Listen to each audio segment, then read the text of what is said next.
Salut à tous, j'espère que vous allez bien. Aujourd'hui on se retrouve dans une nouvelle vidéo pour parler des UV à l'UTC. Donc je vais vous parler un peu de qu'est-ce que c'est que l'UTC pour ceux qui débarquent et qui connaissent pas cette école, qu'est-ce que c'est que les UV, l'organisation un petit peu, puis surtout cette vidéo est à destination des personnes qui vont rentrer prochainement à l'UTC, que ce soit cette année, que ce soit l'année prochaine, pour avoir un peu une idée de quand on rentre, quel type d'UV, comment c'est organisé, etc. pour le diplôme. Bref, voilà, ce sera une vidéo assez introductive vis-à-vis de tous ces sujets. Si vous voulez quelque chose de plus construit, n'hésitez pas à aller directement sur le site de l'UTC et de vous renseigner vous-même. Si vous rentrez là en automne, vous aurez toutes les consignes que je vais vous passer. Soit vous les avez déjà eues d'ailleurs, soit vous allez les avoir au moment de l'inscription, donc ne vous inquiétez pas, vous aurez toutes ces informations. Elles seront sûrement mieux résumées dans une feuille, souvent ils te donnent une feuille de 4 pages avec toutes les consignes. Moi je suis allée m'inspirer donc des nouvelles consignes de cette année, qui normalement sont les bonnes. J'espère qu'il n'y aura pas des changements, etc. Moi j'ai fait avec les ressources que j'avais à disposition, mais normalement de manière générale ça vous donnera une idée. Mais à chaque fois que je fais une vidéo, n'hésitez pas à vous renseigner encore plus profondément. Les informations, surtout pour les études supérieures, ça change hyper vite, donc c'est bien toujours d'avoir une vérification de votre part pour être sûr que les informations sont toujours correctes, et notamment d'une année sur l'autre, puisque cette vidéo va rester longtemps, voilà, ça peut changer, donc voilà, j'ai toujours ce truc là de, quand je publie une vidéo, me dire combien de temps est-ce qu'elle va être valable, surtout vis-à-vis des changements de bac, vis-à-vis des changements dans l'éducation de manière générale. Ça c'était la première information. La deuxième information consiste, moi, mais voilà, je préférais vous prévenir, je sais pas comment je vais être régulière cet été, j'avais envie, notamment vis-à-vis de projets que j'ai, d'être hyper régulière. Maintenant, vis-à-vis de trucs très personnels et un peu moins personnels, je suis très angoissée en ce moment, j'ai beaucoup d'anxiété et ça fait que même si je suis en vacances et que je suis censée pas travailler, j'ai toujours cette chaîne, j'ai toujours un travail en fait constant vis-à-vis de cette chaîne que j'aime beaucoup et que j'aimerais développer. Mais voilà, quand j'ai autant d'angoisse, j'ai du mal à me focaliser sur quelque chose, à travailler bien, et j'ai envie de faire du bon travail et de pouvoir vous aider au maximum. Donc les semaines prochaines ne vont, je pense, pas forcément s'améliorer, mais je reviendrai ensuite, pas de soucis. Mais voilà, c'était juste pour vous prévenir que si je ne suis pas là, c'est une question de pouvoir me préserver, surtout au niveau des réseaux. Et voilà. L'opinion sur cette chaîne n'a pas changé, j'ai toujours envie d'aider le plus possible, peu importe qui vous êtes. J'ai envie de vous aider et à avoir plus d'informations et à pouvoir répondre à vos questions. Ça va de pair avec cet éloignement des réseaux, avec le fait de peut-être moins répondre à vos commentaires. Mais si vous avez des questions vis-à-vis de cette vidéo, vis-à-vis d'autres vidéos, n'hésitez quand même pas. Des fois je prends un petit peu de temps et j'en suis désolée, mais j'essaie quand même toujours de vous répondre. Pareil, Insta, vis-à-vis de l'anxiété, etc. J'ai un petit peu arrêté, mais je vais essayer de reprendre. Et voilà, j'espère que de toute façon ça va aller pour le mieux. On croise les doigts. On va commencer par c'est quoi l'UTC. Donc l'UTC c'est l'Université technologique de Compiègne. C'est une école d'ingénieurs qui est située dans le nord de la France, une heure de Paris au nord, qui est donc la ville de Compiègne. Petite ville du point de vue d'une parisienne, peut-être un peu plus grande ville d'une point de vue de quelqu'un qui vient d'une autre ville. Et c'est pas une grande ville, mais il y a quand même pas mal de choses et c'est plutôt sympathique comme ville. De toute façon, si vous voulez plus de renseignements sur l'UTC de manière générale, de comment ça marche, j'ai fait une vidéo sur UTC de A à Z et notamment les comparaisons que je peux faire avec l'INS à Lyon. Donc pour faire un grand résumé, en fait l'UTC, sa particularité déjà elle est post-bac, c'est quelque chose de très en autonomie par le fait que contrairement à certaines autres écoles d'ingénieurs, on va pas te prendre de 8h à 18h ou de 8h à 16h. Tu as des cours un petit peu espacés dans ta semaine, un peu comme à l'université où tu vas choisir en fait certains cours. À l'université tu choisis pas toujours, mais tu vas avoir certains cours, tu vas devoir te présenter pour les CM, donc les cours magistraux, pour les TD, donc les travaux dirigés, et pour les TP, donc les travaux pratiques. Pour différencier un peu ces trois modes d'organisation, le cours magistral, tu arrives, tu t'assois, tu écoutes le prof faire son cours pendant tout le long. Des fois il y a des interactions avec les gens, mais dans beaucoup de cours, c'est surtout le prof qui va avoir une diapo, qui va en parler, la lire. Les travaux dirigés, c'est tu arrives, tu as des exercices et tu les fais soit en même temps que le prof qui corrige le tableau, soit il te demande de les faire, ensuite il corrige le tableau, soit il te demande de les faire en avance et quand t'arrives c'est juste la correction qui est déroulée. Voilà, ça dépend des travaux dirigés, mais voilà, c'est faire des exercices. Les derniers c'est les travaux pratiques, donc les travaux pratiques c'est souvent en laboratoire, ouais, on va dire 90% du temps c'est un laboratoire, type de laboratoire en fonction de la matière, et en fait tu as quelque chose à faire, donc tu as une expérience, une sorte d'expérience à faire, à mener, où tu as une consigne et tu dois le faire. Le fais avec un camarade, mais tu dois toi-même construire ta réflexion, toi-même, comme au lycée, en fait ce que j'avais. Moi au lycée, c'est tu as une trame et tu dois faire ton TP tout en entier, et si tu as des questions tu peux les poser, mais faire attention parce que dans certaines matières, on t'enlève des points si tu poses des questions. Donc ça c'était pour les différents types de cours de ce point de vue là. Voilà, tu vas avoir une semaine organisée un petit peu comme ça. Faut savoir que si ta matière est notée d'une manière ou d'une autre, l'obligation en cours est là, parce qu'en fait si t'es pas là t'as un 0. C'est pas vraiment obligatoire, mais vous avez compris. Il y a certains cours, notamment les cours magistraux, que tu sois là ou que tu sois pas là, des fois ça ne se voit pas, et tu as le droit en fait, un peu de faire ce que tu veux. Maintenant, l'UTC est organisé d'une manière à ce que tu aies pas tellement de cours, en tout cas entre le lycée, l'école, tu vas voir la différence en termes de cours. On est quand même pas mal à aller en cours, je trouve, visiblement, contrairement à d'autres écoles d'ingénieurs, et je pense que c'est du fait notamment que comme on peut souffler entre les deux, c'est beaucoup d'autonomie, c'est... En fait, toi-même, tu vois les bienfaits d'aller au cours magistral, parce que si tu vas pas, bah t'as pas mal à rattraper. Et par ce même biais, l'UTC, c'est un choix de matières parmi un catalogue de matières, selon des contraintes. Hein. Je vous donne une liste et vous allez pouvoir choisir ce que vous voulez. Il y a pas mal de contraintes, et pour revenir donc au type du V, on va avoir 3 types différents de matières. En fait, toutes les matières sont réparties dans 3 types. Je vais revoir parce que moi j'ai les abréviations, mais je ne connais pas les trucs en entier. Donc le premier titre c'est connaissances scientifiques, donc c'est ce qu'on appelle les CS, qui sont censés être la matière les plus théoriques, qui vont vraiment aborder un sujet en entier, du début jusqu'à la fin. Voilà, c'est censé avoir un objectif d'étudier vraiment quelque chose en entier. Ça peut être des mathématiques, ça peut être de la chimie, ça peut être de la physique, mais des sciences exactes. Après vous avez les techniques et méthodes, donc ce qu'on appelle les TM. Alors je trouve que c'est hyper difficile de différencier les CS des TM, parce que au final, quand vous allez voir la liste des cours, et même la manière d'enseigner, vous pouvez dire bah ça je l'aurais plus vu comme une TM, ça je l'aurais plus vu comme une CS, et la compartimentation entre les deux est vraiment difficile à observer, mais techniquement les techniques et méthodes c'est censé être plus pratique, avoir des sujets plus appliqués et un peu moins théoriques, toujours en sciences exactes. Et la dernière catégorie c'est les TSH, donc technologie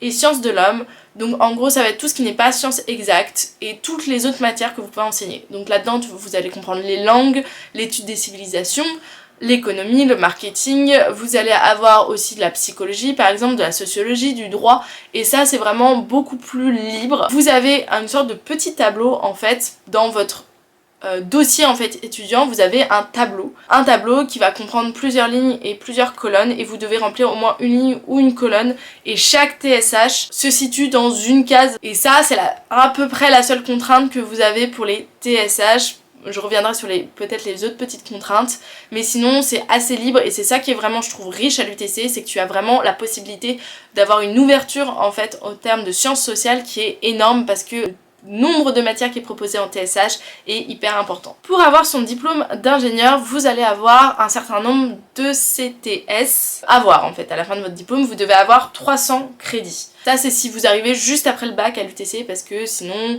vous avez fait une formation avant, vous avez pas besoin d'autant de crédits parce que vous avez les équivalences. Mais si vous arrivez juste après le bac, vous devez avoir à la fin de votre diplôme, donc à la fin des 5 ans, 300 crédits. Sachant que chaque matière est à peu près pour les CS et TM 6 crédits en moyenne, ça peut être plus, ça peut être légèrement moins, et les TSH c'est 4 crédits en moyenne, pareil, ça peut être un peu plus, non plus je suis pas sûre, mais ça peut être moins. Au-delà de ça, vous avez aussi certaines autres matières, donner plus de crédits, notamment si vous faites un stage, en fait les stages comptent comme des crédits, vous avez je crois 30 crédits pour un stage, ou 60 crédits, je ne sais plus exactement, mais vous avez soit 30 soit 60 crédits, donc ce qui représente quand même pas mal de crédits pour 6 mois de stage, puisqu'à l'UTC on a 2 fois 6 mois de stage, une fois en 4e année, une fois en dernière année. Au-delà de ça, vous avez aussi d'autres types de matières qui sont un peu plus spéciales, on va dire. Je reviendrai dans les différentes matières que vous pouvez avoir, mais voilà, vous pouvez avoir des matières qui ont plus de 6 crédits, parce qu'elles vont aussi vous demander plus de temps, puisque en fait, au niveau européen, un crédit vaut tant d'heures de travail, que ce soit en présentiel ou même chez toi. C'est comme ça que ça marche, et c'est comme ça que les profs et la direction de l'UTC évaluent pour une matière en particulier combien de temps tu vas devoir y passer et donc combien de crédits tu mérites. Bien sûr, ça va dépendre de chaque élève, puisque chaque élève va mettre dans une matière peut-être plus ou peut-être moins, va peut-être avoir plus de facilité, mais ça ils peuvent pas calculer pour tout le monde, donc ils font une moyenne. qui est des fois un petit peu pas forcément exactement ce à quoi tu t'attendais. Par exemple, il y a certaines matières qui m'ont demandé moins de temps et où j'ai plus de crédit, là où d'autres matières avaient moins de crédit et ça m'a donné plus de temps, mais bon voilà, c'est comme ça et je pense que c'est difficile de calculer combien un étudiant va mettre de temps pour telle ou telle matière. L'inscription à l'UTC, normalement, se fait avant, sauf que moi là, vous voyez, on est le 27 juin et je crois que j'ai toujours pas reçu mes consignes pour m'inscrire. Peut-être qu'il faut que je le fasse de moi-même, je crois que c'était ça l'année dernière et que du coup je m'y suis un peu pris au dernier moment, faudrait que je vérifie ça. Mais en tout cas, les inscriptions pour l'UTC vont commencer bientôt, là je dirais début juillet, et ensuite dans 10 jours après tu peux t'inscrire aux matières. Sachant que tu ne peux pas poser de candidature pour tes matières si tu ne t'es pas inscrit avant l'UTC, ce qui paraît logique. L'inscription aux matières, en fait ça va être un site. Le site que vous pouvez voir ici est le site de compatibilité des UV et pas du tout le véritable site pour s'inscrire, pour la simple et bonne raison qu'il n'a pas encore ouvert et que du coup je ne peux pas vous le montrer. Par contre, ce site de compatibilité, il est très important, il ne va pas compter ce que je vais vous parler après, on ne peut pas avoir les remplacements, les vœux de remplacement d'UV, mais par contre il permet de faire la compatibilité, donc quelque chose dont je vous ai absolument pas parlé dans les vidéos, je comprends pas parce que c'est quand même une contrainte à l'UTC, c'est que comme tu choisis tes cours, il faut que tous tes cours rentrent dans ton emploi du temps et 2 cours ne peuvent pas se chevaucher. C'est du coup ce site de compatibilité qui vous permet, si vous voulez voir avant que l'autre site d'inscription soit ouvert, de vérifier que vos UV sont compatibles. Maintenant, même le site d'inscription fera la même chose, il vérifiera la compatibilité puisque sinon tu ne peux pas t'inscrire. Il permet aussi de voir, et vous allez le voir dans la partie normalement après en bas, les horaires de chaque cours, de chaque TD, etc. Et si vous prenez quelques temps avec un crayon, un stylo, vous faites votre emploi du temps, vous vous rendrez compte que vous pouvez à peu près prévoir votre emploi du temps. Ce qui est plutôt pratique. Dans lequel tu vas donner plusieurs choix. Tu vas en fait avoir 3 colonnes, avec une colonne pour les CS, une colonne pour les TM, une colonne pour les TSH. Dans lequel pour les CS tu vas avoir, par exemple si tu choisis de faire 2 CS, tu vas mettre tes 2 CS et ensuite tu vas mettre des choix de remplacement pour les CS. Pareil pour les TM, pareil pour les TSH, pour la simple et bonne raison que les cours à l'UTC sont limités. Notamment certains cours sont en petits groupes, d'autres cours sont en plus gros groupes. Si tout le monde demande la même matière, il n'y a pas de place pour tout le monde, du coup ils te donnent des choix de remplacement.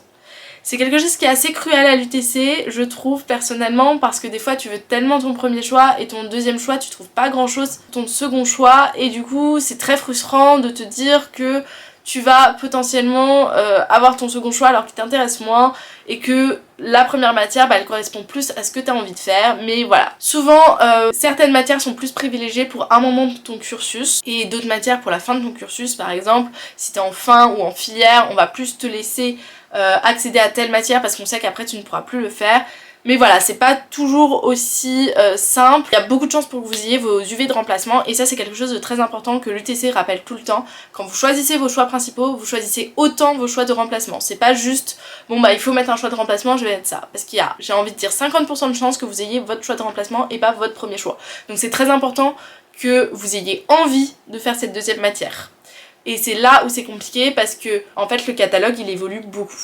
Déjà entre l'automne et le printemps, tu n'as pas le même catalogue et les mêmes choix de cours. Il y a certains UV qui sont que au printemps, certaines UV qui sont que à l'automne. Plus tu avances dans ton tronc commun, plus tu vas avoir de choix de matières ou de choix de matières différentes. Et donc, à certains moments, par exemple, tu vas te dire, tiens, il y a 2 CS qui me donnent trop envie, mais les autres, j'ai pas trop envie. Et à d'autres moments dans ton cursus, tu vas être là, oh, trop bien, j'ai plein de matières qui me donnent envie et je peux faire toutes ces matières.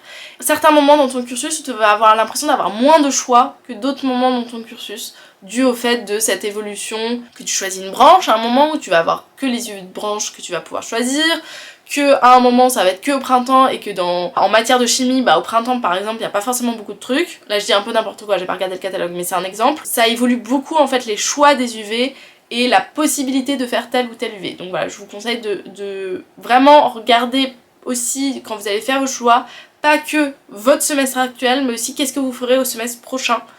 Pour par exemple si vous avez une matière qui est présente à l'automne et au printemps, et que vous avez vraiment envie de la faire mais qu'il y en a une qui est présente que à l'automne, bah peut-être mettre celle qui est présente que à l'automne en premier parce que vous savez que l'autre vous pourrez potentiellement la faire au printemps. Donc c'est plein de calculs et c'est vraiment un casse-tête de choisir ces UV et d'avoir la meilleure stratégie possible. Après vous pouvez vous poser moins de questions que moi et foncer et demander et voir et c'est pas très grave, peut-être qu'il y a plus de matière qui vous donne envie et c'est tant mieux pour vous. Une fois que vous avez posé votre candidature, vous avez jusqu'à la rentrée en fait, vous savez pas en fait ce que vous allez avoir. Je dirais une semaine avant la rentrée, normalement, souvent ils publient tous les résultats le jeudi ou le vendredi, avant la rentrée. Juste avant la rentrée ou une semaine avant la rentrée? Je crois que c'est juste avant la rentrée. Vous avez votre première affectation qui va vous donner uniquement les matières dans lesquelles vous avez été accepté. Et la première semaine, en fait, vous allez avoir que les cours magistraux qui sont affichés. En fait, tous les cours, il y a une liste de cours et qui vous dit, voilà, de telle heure à telle heure, vous avez cours cette première semaine. Donc la première semaine, vous avez peu de cours. Ce qui vous laisse aussi, pour ceux qui arrivent, faire tranquillement votre intégration, même si cette intégration ne dure souvent pas qu'une semaine. Mais ça vous permet de faire pas mal d'activités proposées par l'association qui s'occupe de l'intégration de septembre. Donc cette première semaine c'est uniquement ça. Et la semaine d'après vous allez ajouter les TD et les TP. Et donc vous avez le vendredi de cette première semaine uniquement de cours magistraux, vous aurez votre emploi du temps définitif. Je dis définitif, il y a toujours moyen de s'arranger, notamment au niveau des TD et des TP, puisque c'est par groupe. Si par exemple vous n'avez pas vous avez envie de faire un sport, imaginons le mardi soir, et vous avez un TD de 16h à 18h, et vous savez qu'il y a d'autres groupes qui ont ce même TD le lundi de 8h à 10h, et ça vous intéresse parce que vous n'avez pas d'autres cours à ce moment-là, et bien vous pouvez changer de groupe. Mais pour ça, il faut trouver quelqu'un dans le groupe du lundi qui accepte d'échanger vos places puisque les cours sont limités. Et c'est à vous d'aller chercher qui veut échanger ses places. Et c'est à vous, avec la personne que vous voulez échanger, d'aller voir le professeur. Pas tous les professeurs acceptent, mais on va dire dans 80% des cas, parce que ça leur change rien. En fait, ce qui leur poserait problème, si par exemple le cours du vendredi soir, si tout le monde ne vient pas et vient dans un autre, ça les embête plus en fait. Il faut vraiment qu'il y ait un échange normalement entre les deux. Après, si une semaine, certains profs acceptent que si une semaine vous avez une galère le mardi soir, vous ayez exceptionnellement au cours du lundi matin. Ça, ils acceptent, mais il faut que ce soit ponctuel. Il ne faut pas que ce soit à chaque cours si vous n'avez pas échangé les places. Est-ce que j'ai oublié certaines choses? Je pense que là-dessus, au niveau des UV, on est bon. Maintenant, je vais vous parler des UV en elles-mêmes. Je vous ai dit qu'il y avait certaines UV qui étaient un petit peu différentes des autres. Ça va être le cas des TX, qui sont... excusez-moi, je connais pas exactement tous les noms, des projets à caractère expérimental, les IR qui sont des recherches personnelles sur un sujet donné, les AP qui sont des ateliers de projet, et les PR, je n'ai pas eu exactement ce que ça voulait dire, mais à chaque fois, tous ces noms, ce sont des types de cours qui sont assez spéciaux, puisque ça va pas être un cours où vous arrivez devant le professeur, il parle, vous écoutez et vous faites les différentes choses, absolument pas. C'est un cours dans lequel souvent vous avez un gros projet, soit avec un professeur, soit avec une entreprise, dans laquelle, en groupe ou tout seul, ça peut être aussi, dans lequel soit vous allez mener un projet expérimental, donc une recherche, soit vous allez répondre à un projet de la part d'une entreprise par exemple, et en fait c'est quelque chose qui va demander sûrement beaucoup plus de temps en autonomie qu'une matière, mais en même temps vous n'aurez pas les cours en présentiel. Et souvent ça vous donne, notamment l'AP, je crois que c'est 8 crédits, ça vous donne beaucoup plus de crédits, ou 7 crédits, ça donne plus qu'une matière normale parce que vous êtes censé y passer plus de temps. Il me semble que vous êtes obligé de faire une fois dans votre cursus une PR, une TX, etc. Donc ça c'était pour les matières spéciales. Ensuite, pour vous donner un peu une idée des matières, si vous rentrez à l'UTC à l'automne, les différentes matières par exemple en connaissances scientifiques, vous pouvez avoir CM11 qui est la chimie générale, CM12 qui est la chimie physique minérale, CM13 qui est la chimie des substances organiques et biologiques. C'est par ordre alphabétique, hein. Il n'y a pas que de la chimie à l'UTC, vous inquiétez pas. Après vous avez MA90 qui est des maths. Donc fonction d'une variable réelle 1, vous avez la même en partie 2. Vous avez MT1 qui est spécialité mathématique, MT2 analyse réelle 1, MT3 analyse linéaire 1. Donc voilà, ça c'est que des maths, il y en a encore plein. En termes de physique, vous avez de la thermodynamique, des mécaniques physiques, des ondes électromagnétiques, de l'optique géométrique, de l'électricité, de la biologie. Il y a une seule matière de biologie en tronc commun qui est SV1. Enfin, en début de tronc commun, en fin de tronc commun, vous pouvez avoir SV2 aussi. Et SV1, c'est donc de la biologie générale aux biotechnologies. Elle est vraiment intéressante si vous aimez la biologie et que vous en avez jamais fait, c'est une bonne introduction. On a aussi TN6, 30 missions des efforts en mécanique, et UR2 qui est plus normalement, on nous a toujours dit c'est plus pour une fin de tronc commun, mais il y avait aussi des débuts de tronc commun, et c'est la théorie pratique de l'urbanisme contemporain. Donc c'est vraiment une matière que moi j'ai trouvé passionnante parce que j'adore l'urbanisme, mais voilà, si vous êtes moins chaud en urbanisme, ça vous plaira peut-être pas, mais on fait toute l'histoire de l'urbanisme, on regarde les principes aujourd'hui, les différents règlements et les lois qui peuvent ne pas plaire à tout le monde, mais moi j'ai vraiment beaucoup aimé. Maintenant on va passer aux règles, aux contraintes que vous allez avoir quand vous allez rentrer directement après le bac à l'UTC. Donc il y a plusieurs contraintes que je vais vous résumer. Alors je les connais pas par cœur donc je vais regarder mon téléphone, je suis désolée, mais j'ai préparé cette vidéo vraiment pour vous. Faut savoir que je vais m'adresser que aux personnes qui ont un profil tronc commun et pas ceux qui ont un profil UTEC. Pour la simple et bonne raison que je voulais que cette vidéo soit assez concise et pas trop longue, que je voulais également parler pour la majorité des cas. S'il y a énormément de UTEC qui me mettent en commentaire qui veulent leur propre vidéo, je la ferai. Mais pour parler de UTEC plus précisément, qu'est-ce que c'est, pourquoi c'est super intéressant d'après moi d'ailleurs, je ferai une vidéo plus explication de cette filière et je pense la faire à l'automne ou en tout cas l'année prochaine, après l'été, ça c'est sûr. Mais en tout cas j'aimerais faire une vidéo là-dessus pour renseigner plus sur ce parcours. Donc n'hésitez pas si c'est quelque chose qui vous intéresse à me mettre en commentaire que ça vous intéresse. Mais voilà, pour le moment les consignes c'est vraiment que pour le tronc commun, profil scientifique, parce que UTEC c'est un peu plus sciences sociales. Donc là je parle vraiment pour ceux qui ont obtenu un bac soit en 2023, soit là en 2024 qui vont l'obtenir.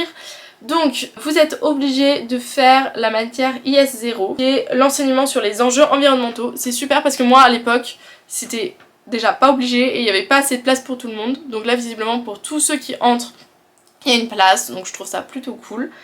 Vous êtes aussi obligés de faire une matière de mathématiques. Donc si vous avez suivi la spécialité mathématiques, vous devez faire soit MT2 soit MT3. Et si vous n'avez pas suivi, vous devez faire MT1 et MT3. En fait MT1 va je pense reprendre les bases et remplacer MT2. Donc MT2 ou MT1 en fonction de si vous avez fait ou pas la spécialité mathématiques. Et ensuite MT3 qui sont les deux matières mathématiques obligatoires à l'UTC. Moi je les ai pas fait parce que je suis passée d'abord par une prépa. C'est pas excessivement compliqué mais ça demande pas mal de travail. Ça dépend de votre niveau en mathématiques en terminale bien évidemment. Mais voilà, c'est vraiment pour avoir une vue totale des mathématiques de ce que vous aurez besoin pour votre diplôme d'ingénieur. C'est les seules mathématiques qui sont réellement obligatoires dans le sens où après on va fortement vous diriger vers des mathématiques mais que vous n'aurez pas obligé normalement de les prendre. Moi par exemple j'ai fait le choix de les prendre mais j'ai fait le choix aussi de passer d'autres matières que les gens voulaient plutôt que je prenne. Voilà, après tout est une question de choix. Mais en tout cas ces matières en mathématiques vous serez obligé de les faire. Mais après si vous voulez vraiment éviter le mathématique vous pouvez. Après vous faites un diplôme d'ingénieur, c'est plutôt conseillé pour vous de faire des mathématiques je pense pour plein de matières. Vous êtes obligé ensuite de choisir soit parmi chimie, biologie ou physique. Donc entre CM11 donc qui est de la chimie générale, SV1 donc qui est la biologie, PS21 qui est de la mécanique physique et PS 93-94 qui vont ensemble qui est de la géométrie électricité. En fait vous allez avoir pendant 2 mois de la géométrie et ensuite de l'électricité ou l'inverse mais l'idée est la même.